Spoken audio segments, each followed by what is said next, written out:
সমুদ্রের ভিতরে এই যে পাতা দেখতে পাচ্ছেন আপনারা, সমুদ্রের ভিতরে যখন অনেক ক্ষুধার্ত মানুষ যারা আছে তারা এই পাতা খেয়ে জীবিকা নির্বাহ করতে পারবে। আমিও খাচ্ছি, একটু তিতা, তাও সমস্যা নয়, এটা অনেক প্রোটিন। আমরা আর একটু ভিতরে যাই।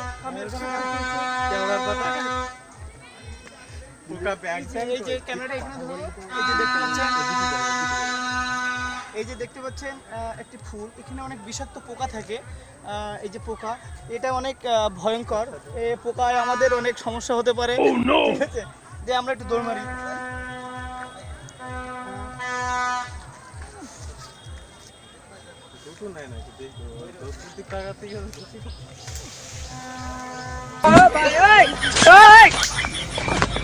আমরা অনেক কষ্টে এটা পার হয়ে গেছি। যাই হোক, অনেক কষ্ট।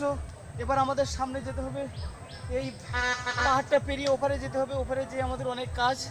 তো চলো আমরা সবাই এভাবে যাই। দেখা যাচ্ছে না? হ্যাঁ, সুন্দর দেখা যাচ্ছে। কালো কালো চুল, এখানে পুরি মতে, আর এই মোতার জন্য এখানে অনেকটা স্পট পড়ে গেছে। যে স্পটের জন্য আমাদেরকে ধরে, এই স্পটের জন্য আমরা এই জায়গাটাকে বলা হয় কেওড়া বাগান। এই কেওড়া বাগানের ঐতিহ্য অনেক বেশি। এই যে গাছপালা দেখতে পাচ্ছেন, এই পাতালতা খেয়ে আমরা অনেকক্ষণ বেঁচে থাকতে পারি। সামনে অনেক পথ, আমরা কিভাবে যাই? আমরা এই সাইড দিয়ে যেতে পারি।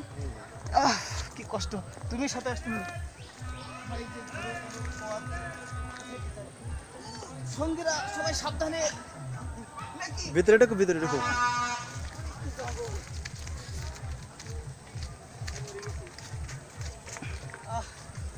দোস্ত, অনেক ক্লান্ত। এই গ্রিন জঙ্গলে তো বিড়ি পাওয়া যাবে না, তো বিড়ি কোথায় পাই? বিড়ি ছাড়া তো এই জঙ্গলে থাকতে পারবো না। কি করে? খুব হেভি টেস্ট, এটা অনেক প্রোটিন। এই গরমের জন্য আমরা এটা খেতে পারি।